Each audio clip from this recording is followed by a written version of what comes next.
Okay, so here we are with another G.I. Joe classified unboxing. Got one more to do after this, so I'll probably try to do that tomorrow, but we'll just see where God takes us, huh? So, anyway, this one is Sergeant Stalker. I've opened a few figures of Stalker on this channel before. We remember the 3 3/4 inch version of the retro figure, and of course the classified figure. And this is pretty much a repaint of the classified figure. Not quite as many accessories, and a few little differences I'm going to go over that I'm noticing right off the bat. But he's got most of the accessories that that previous Stalker figure came with. Nice piece of artwork here, very reminiscent of the original Stalker action figure. I'm gonna real quick just look something up on my work the Google on my internet machine. Uh,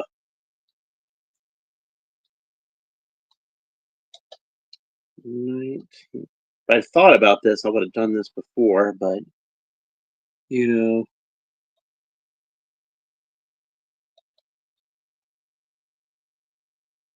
know, okay. So I wanted to see something real quick on the original vintage packaging and make sure I remembered it correctly. And it looks like I did. So where's images? It's got to be right behind my camera, don't it? Yeah, okay. Right behind where my phone is. So yeah, so the original Stalker. This is not the artwork from the original Stalker package, though it is based off of it. It's obviously more made to represent the figure that we have here, but the original Stalker packaging had this camouflage beret, and of course the original figure did not have a camouflage beret. It had a solid dark green beret meshed up with the dark green color that we see on the two-toned camo. And this is a pretty simple camo pattern, but it's pretty accurate to how the original one was done. Only that one was just kind of airbrushed on, so it had like a softer sort of look to it. And we can see that it's got like, kind of more harder edged because nowadays they tend to just tampograph everything on there. And he does have a file card on the back in multiple languages, but we're just going to read English because English is the only language I know how to speak. And there are the three other figures in the cross-cell artwork, Cobra Commander and the Cobra Soldier, and of course Stalker himself in the middle. We already opened Cobra Commander, and I'll probably open one of these Cobra Soldiers if I can ever get my hands on one. But we'll just see. Okay, so the bio on the back: Sergeant Stalker, Wilkinson, Lonzo R. Role Ranger, primary specialty infantry, secondary specialty medic, and interpreter. On the original file card, it does note all the languages that Stalker is fluent in. He is a very cunning linguist. Birthplace: Detroit, Michigan. So he's from the same hometown as Shockwave. They're both from Detroit. So anyway, generals may win campaigns, but it's sergeants who win the battles, mostly by yelling and kicking butt. I don't know if Larry Hama wrote that, but it seems like the kind of thing Larry Hama would write.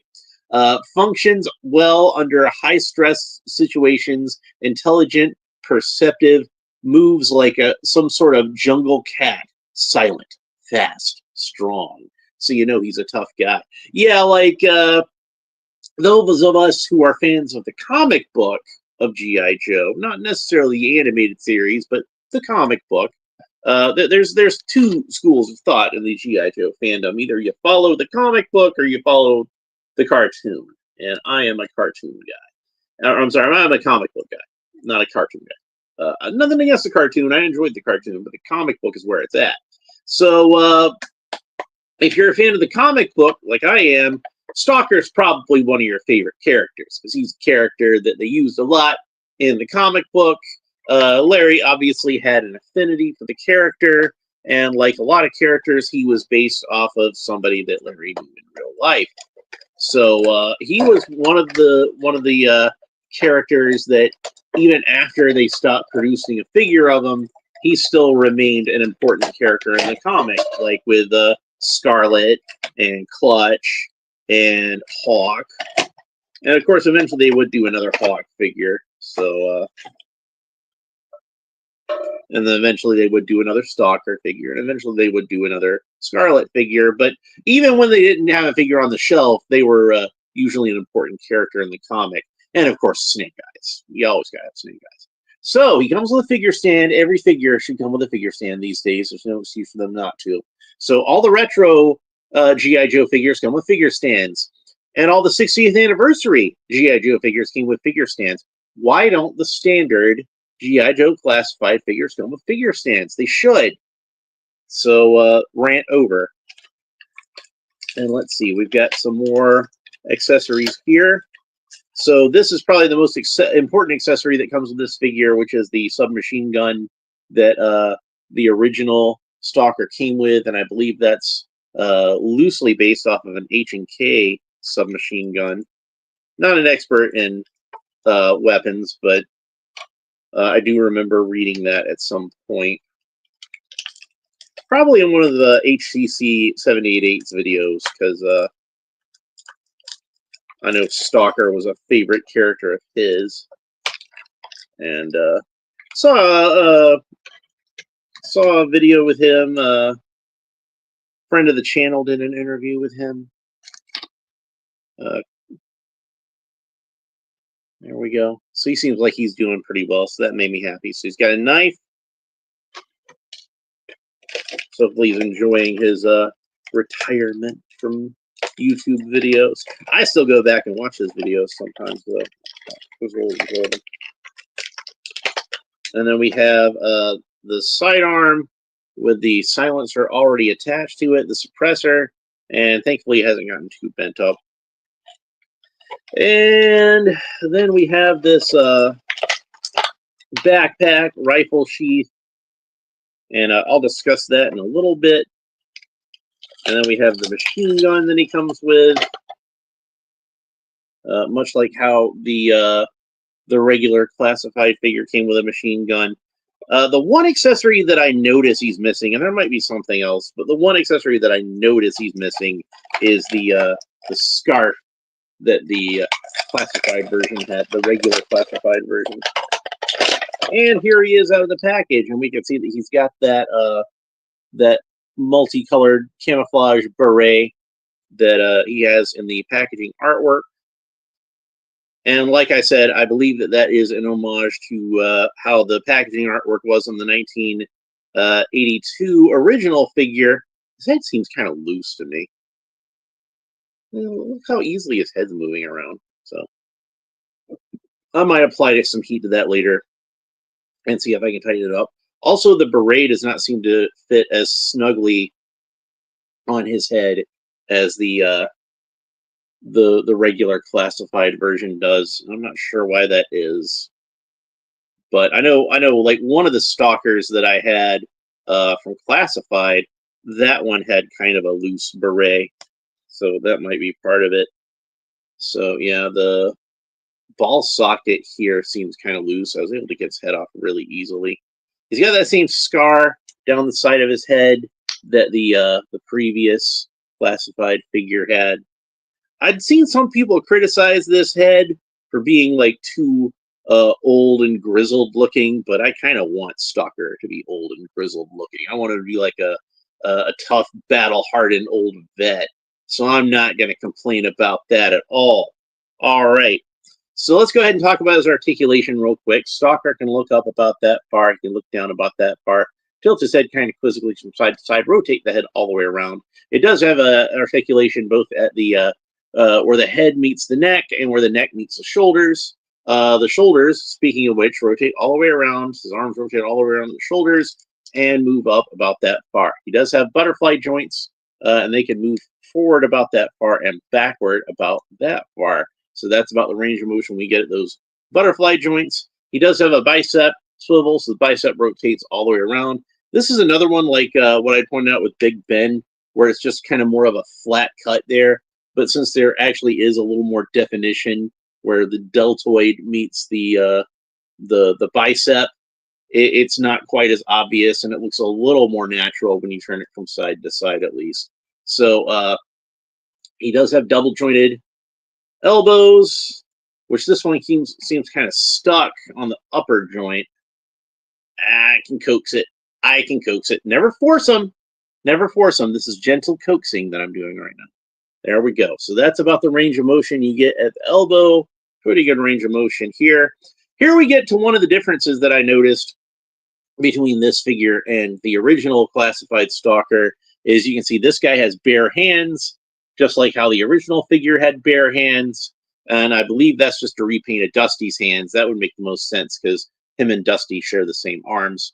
But the original classified Stalker had gloves. So we can rotate the wrists all the way around, and the left wrist has a horizontal hinge, so it moves back and forth like so. And the right wrist has a vertical hinge, which means it moves up and down like so. All right. Now, we have an ab crunch, which means Stalker can bend forward about that far and bend back about that far just at the rib cage. He's got the waist articulation that allows him to rotate all the way around and kind of wobbles back and forth any which way you need that to. Pretty similar to the old O-ring articulation, but it's not an O-ring, it's a ball and socket. Stalker can kick forward about that far, so pretty good range of motion as far as kicking forward. He does have the drop-down hip articulation that we're used to seeing on classified figures, which is cool. Even though it's a little stiff, he does have a thigh cut, which allows the thigh to rotate all the way around. And then double jointed knees. A little tight, but that's about the range of motion we get at the knees. Then Stalker has a boot cut, so the boot rotates all the way around where the boot meets the pants leg. And then rocker ankle articulation, so points down about that far, points up about that far. Some of the best ankle articulation that we've seen in the G.I. Joe classified line. And of course, the ankle is on a rocker joint, so it does rotate all the way around. There we go. That is the extent of the articulation. Now let's talk about these accessories. So we've got the sidearm with the suppressor. Of course, that's removable, so we're going to take that out. And it does have a little bit of an extended clip. Hi there, Sean Franklin. How we doing today? Good to see you. So we can fit the, well, let's go ahead and put it in his hand first so we can see what it looks like in his hand. So here he is with the sidearm. There we go. Automatic pistol. Looks pretty cool. Might as well stick the suppressor back on there so we can have a look at that. There we go. How was Christmas? Oh, Christmas was good. I got to spend some time with the families, got to see my niece and my nephews. Got mostly like gift cards and money this year. So Christmas is not over on this channel because I've still got Christmas presents I'm going to be opening. So Christmas is still going to be going on for a little bit here.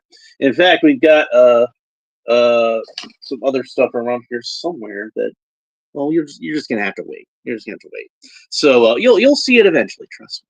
All right. So the pistol fits easily into the sidearm, nice and snugly. We're not gonna have to worry about losing that. And there is a little loop here to hold the suppressor, but we're not gonna put that into the into the loop yet.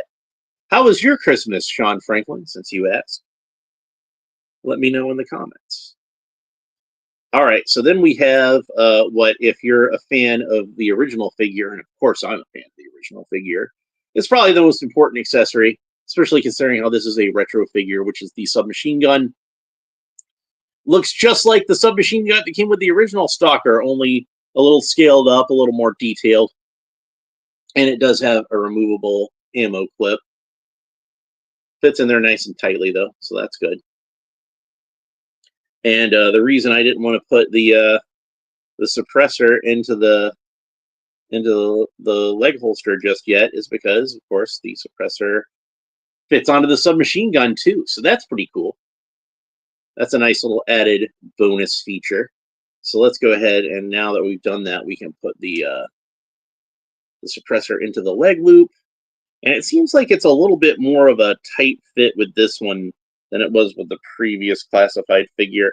I think that the plastic that they used for the holster on this guy is just slightly more rigid, just ever so slightly more rigid than the one in the previous figure.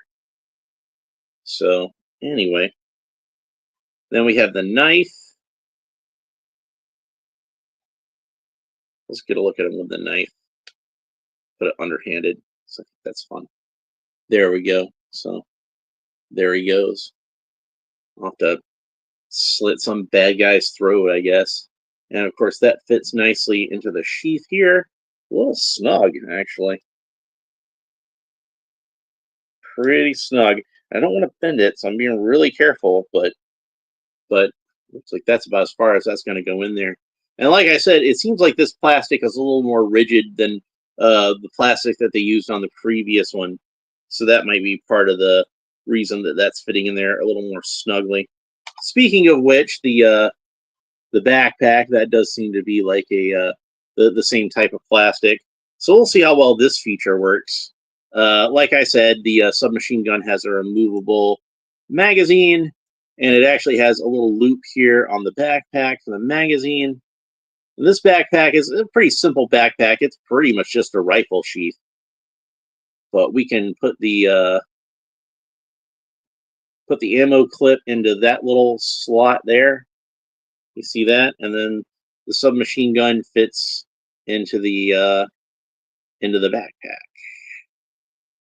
And it's actually not fitting as well as the original one did. And I think it's because, again, it's just that more rigid plastic, so it's not quite grabbing it like the previous one did. I think it would help if there was like a hole at the bottom, and then I could poke the barrel of the submachine gun through there. But there's a hole in the back of his web gear here that should line up with the hole in the back of the figure itself, and then we should be able to peg the backpack onto the figure like so. So that's how that works. And then since he's got his submachine gun in his backpack, we can go ahead and put the machine gun into his right hand. And the trigger finger does not want to cooperate with this guy. Hang on. Trying to get the trigger finger into the trigger guard. There we go. All right. So there he is with the machine gun.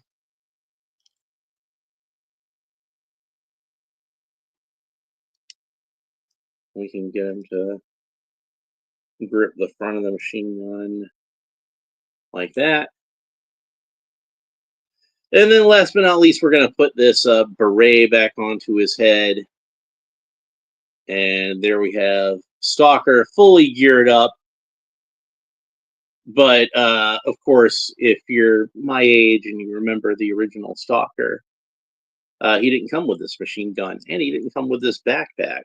So if we want to make him truly a retro Stalker, we're going to discard all this stuff, pull all this stuff off. These are good accessories, but to me, nothing's going to beat the simplicity of the original submachine gun. Get him armed up with that. That's how he's going to get displayed in my collection. There we go.